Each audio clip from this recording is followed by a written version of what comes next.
What is going on, everyone? Welcome back to the channel. And if it's your first time here in one of these Truck Talk videos, I want to welcome you to Truck Talk.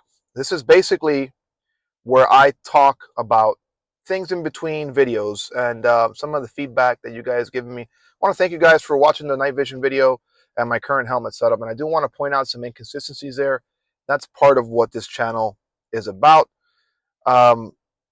I do a lot of things outdoors. I am no expert in the tactical space. I own a federal firearms license. Most of you guys know that.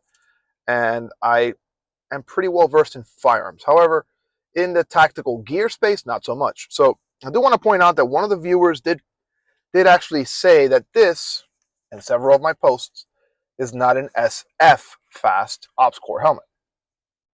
And he's right. That was one of the oversights. This was sent to me by a buddy who had it left over in his kit bag. You can go back and watch it when I first got it. And I think I did say it was an KP Legacy helmet in one of the videos, but in the last video, I didn't say that. And that's because there's a lot of confusion between this helmet, and I want to explain why. This is actually an Ops Core Fast KP Legacy helmet.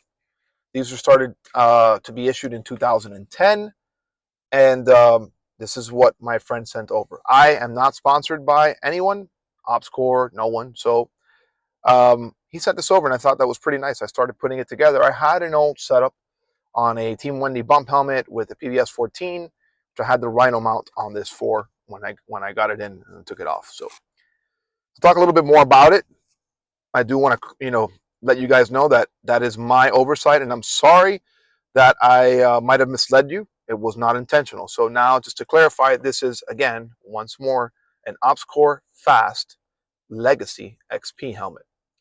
Made of three different types of material, including Kevlar and some polymers.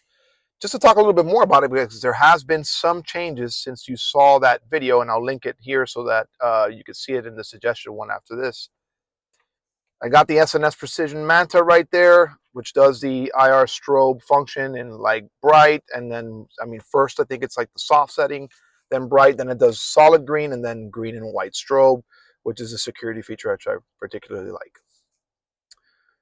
Nothing else really new on that, on the helmet itself. I did order the Sidewinder. It's coming in. The Wilcox is still yet to come in, and I did replace the shroud. That is now the Wilcox shroud that I have on it.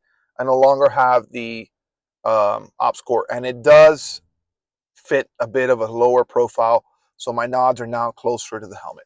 Okay, nothing new in the back, just the NBC Mohawk, the Unity Spark, which I don't keep on the helmet. I just keep it there because this is where all my night vision stuff goes. So I'll rip this off and put it on a part of my kit that has hook and loop, and that's it.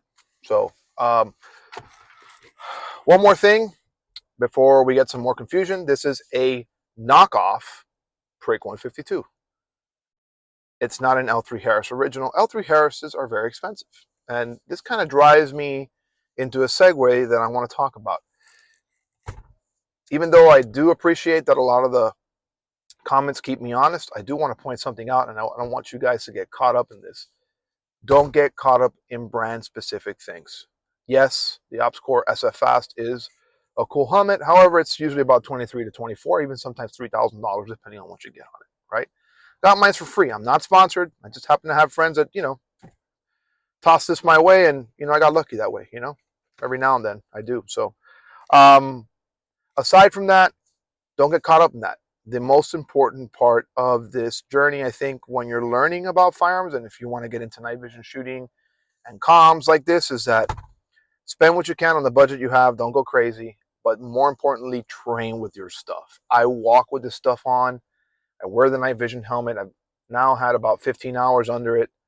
I walk in my kit every morning. I go for a 45-minute walk. It's just a fitness routine that we have. And, I just kind of like a shakedown. This Prick 152, I actually put in my plate carrier on the side here.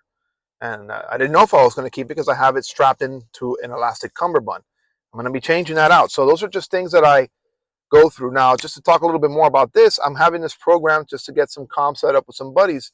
You know, an L3 Harris M bitter, you know, with the GPS like this has, an original is, I think, close to $6,000, guys. I'm not going to spend $6,000 on a radio.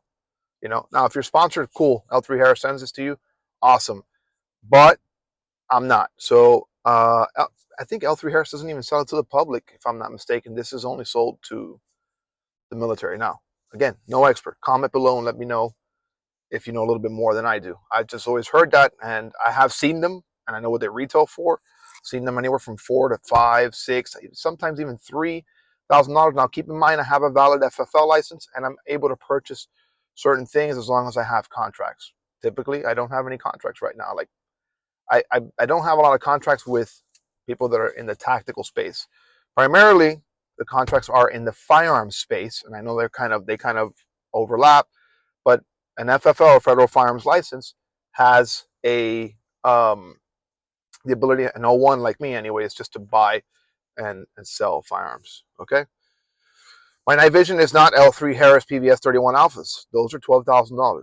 You know, this is, as you know, a BMBD 1431 with a, you know, cold weather battery pack, and I just have the Duracell there because I typically don't use a cold weather battery pack all the time. I do have it set up sometimes, and I just, depending on what I'm doing, I guess if I'm out for an extended period of time, I'll take that out, leave it empty, and then run the cord there. So that's it, guys. So takeaway for today's video is just to train with what you guys have.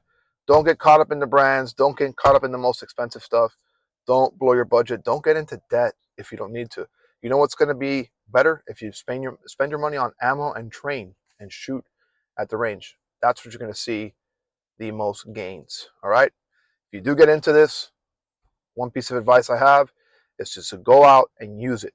And I don't mean you don't have to go out there and shoot with your kit on, even though you should be doing that. But shake it down. Go out for a walk. Go out for a ruck, and you'll find out if it works for you or not. I got nothing else for you guys. Thank you guys for watching. I love you guys. And as always, I'll see you in the next one.